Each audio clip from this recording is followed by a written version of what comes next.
Have you ever seen somebody walking towards you from the far end of a hall, but you couldn't quite see who they were?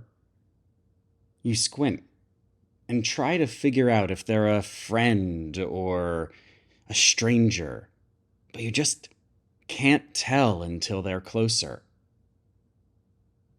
And I can't tell you how many times I've had to put my glasses on or take them off or move my phone further and closer to my squinting eyes as I try to read in bed. Remember that every lens, whether in your camera or your eye, has a distance at which it best resolves your subject. The closest range at which your camera can focus is called the minimum focal distance, and the furthest distance is called the maximum focal distance. You may also see the term focal range being thrown about, and that is basically what we're talking about here. But Link, you haven't said anything about working distance yet. That's for a very simple reason. Working distance and focal length are closely related to each other.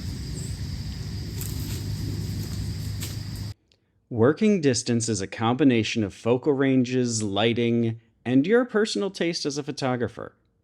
Depending on your subject and lens, that distance might be anywhere from a centimeter to a mile or more.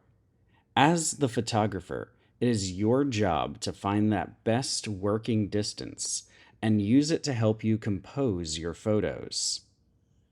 This can be challenging when you first begin working with a camera, and is made even more difficult by the fact that every time you adjust your aperture or try a different lens, you'll see that the working distance changes. Some photographers will use a formula to work out the distance. That formula is the working distance equals the minimum focal distance minus the lens length, minus the distance from the lens mount to the sensor. Of course, if you don't have the stats for your camera and lens, you could always try to experiment with your camera.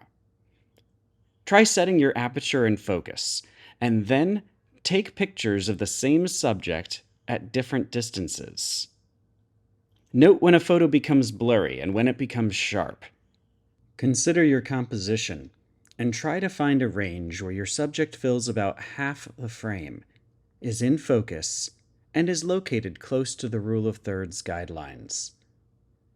Experiment with locking your focus and exploring different angles and distances until you are able to capture the perfect shot.